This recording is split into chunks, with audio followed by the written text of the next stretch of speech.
द्रौपदी ने कहा अर्जुन से, अर्जुन भी चक्कर में पड़ गए क्योंकि भीम कहते हैं कि मैं जिंदा नहीं छोड़ूंगा, मार डालूंगा, और द्रौपदी कहती हैं कि इसे छोड़ दो, और भीम कहते हैं इसको मार दो।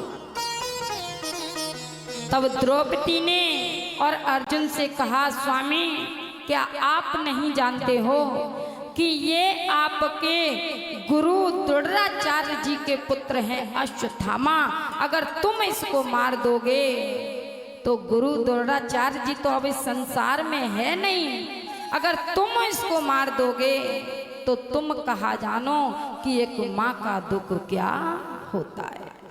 उनकी माँ का एक ही सहारा है ये अश्वत्थामा, अगर तुम अश्वत्थामा को भी मार दोगे तो फिर मुझ में और उसकी माँ में क्या फर्क रह जाएगा, फिर तुम में और अश्वत्थामा में क्या अंतर रह जाएगा। जो जैसा करेगा वो उसको वैसा ही फल मिलेगा। और सुनो स्वामी, अर्जुन से कहा कि गुरु द्रोणाचार्य जी ने अपने पुत्र अश्वत्थामा को केवल ब्रह्मास्त्र चलाना सिखाया था, लेकिन आपको तो चलाना भी सिखाया था और लौटाना भी सिखाया था।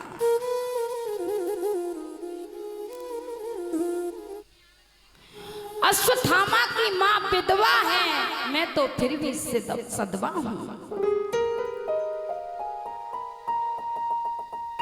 मैं अपने पांच पुत्रों का दुख कैसे झेल रही हूँ ये एक माँ ही जानती है, एक माँ से बढ़ करके कोई नहीं जानता।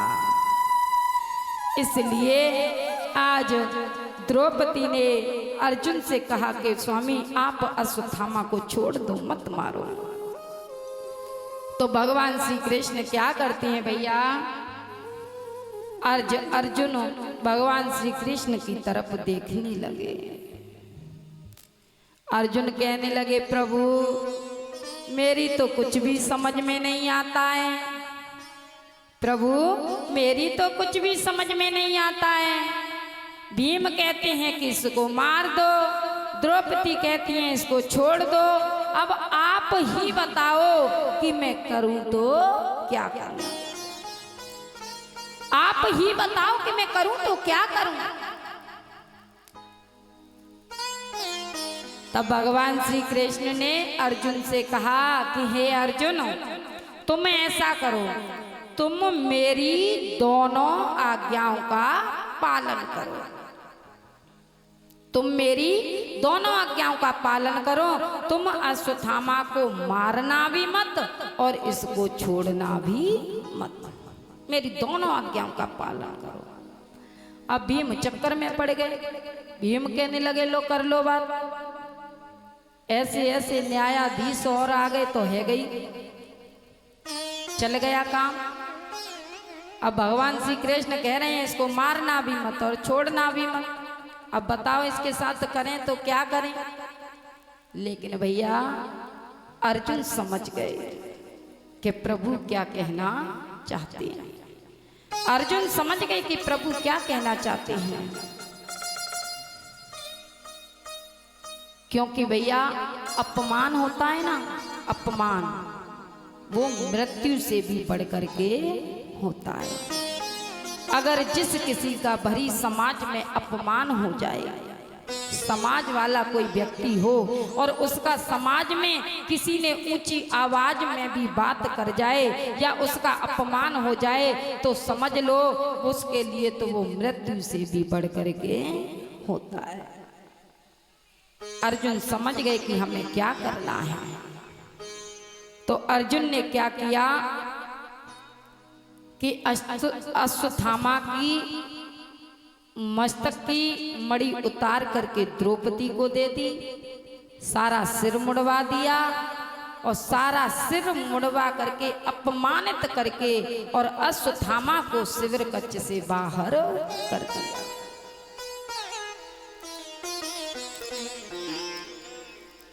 अश्वत्थामा को शिविर कक्ष से बाहर कर दिया। अब जैसे ही अश्वत्थामा को शिविर कक्ष से बाहर किया, अपमानित हो गया अश्वत्थामा को, तो अश्वत्थामा क्या करते हैं, अपने अपमान का बदला लेने के लिए अश्वत्थामा ने क्या किया, फिर अश्वत्थामा को शिविर कक्ष से बाहर कर दिया। इधर में जैसे ही भगवान श्री कृष्ण ने देखा, पांचों पांडवों ने देखा, तो बच्चों का दाग संस्कार करके और भगवान श्री कृष्ण द्वारका के लिए जा रहे थे। इतने में ही क्या हुआ कि अश्वत्थामा ने देखा कि अब जो इनकी रक्षा करता है वो कृष्ण, अब वो तो द्वारका के लिए जा रहा है। अब इन पांचों पांडवों को कोई बचा नहीं सकता। मैं अपने अपमान का बदला लेकर के रहूंगा और मैं पांचों पांडवों को तो क्या, अब मैं इनके वंश तक को भी मिटा डालूंगा। अब इसके परिवार में कोई दीपक जलाने वाला भी नहीं बचेगा, मैं इसके वंश तक को मिटा डालूंगा। तो अश्वत्थामा ने क्या किया, अपने अपमान का बदला लेने के लिए उन्होंने फिर से ब्रह्मास्त्र चलाया। तो उस ब्रह्मास्त्र में से एक जलती हुई चिंगारी,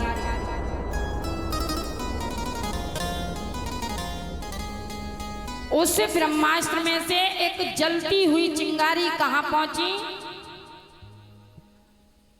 अभिमन्यु, अर्जुन के पुत्र थे अभिमन्यु, और अभिमन्यु की पत्नी थी देवी उत्तरा, और देवी उत्तरा उस वक्त गर्भवती थी।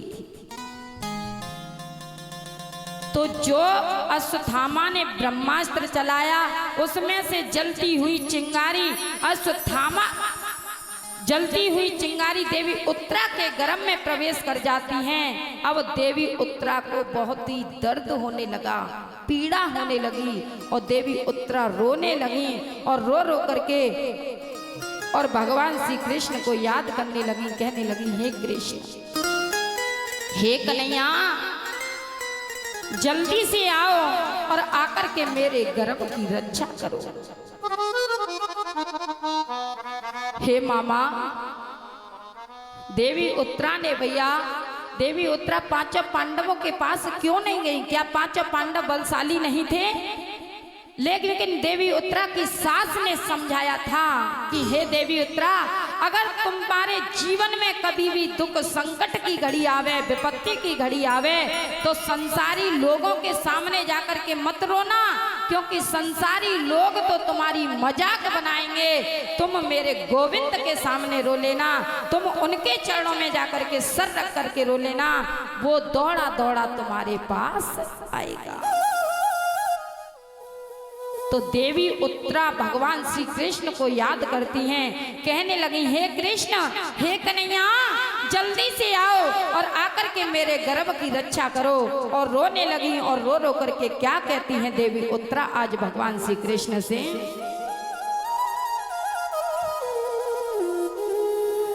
रोए रोए काहे उत्तरा नारे, मामा जाने बचाए मेरी नीजे।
मेरे पेट में अग्नि जलाई, कहूँ तुमको मैं समझाई।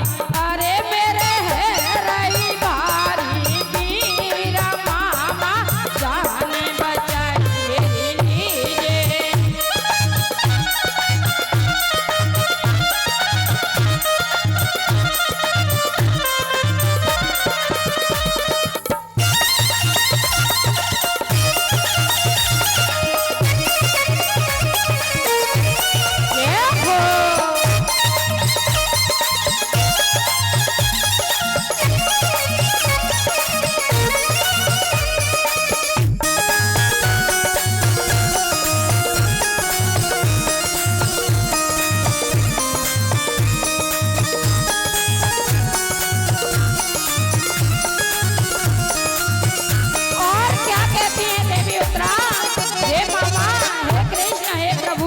क्या कहती है देवी उत्तरा कि प्रभु मेरे गर्भ की रक्षा कर लो। अगर आप मेरे प्राण लेना चाहते हो तो मेरे प्राण बेशक ले लेना, पहले मेरे गर्भ की रक्षा कर लो, मेरे पुत्र को बचा लो। और क्या कहती है देवी उत्तरा, मेरा जीवन पुण्य ले लीजिए, पर गर्भ बचाए मेरा लीजिए।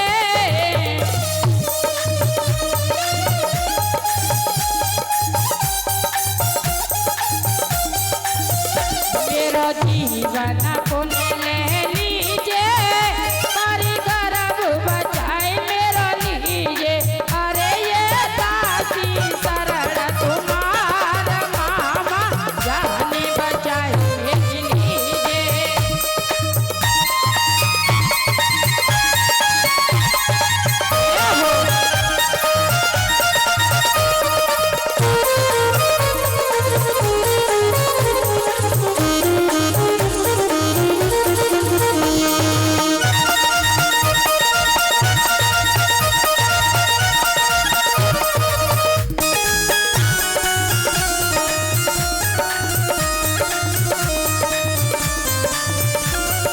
रोए रोए कहीं ओ तारा नारी मामा, जाने बचाए मेरी लीजिए।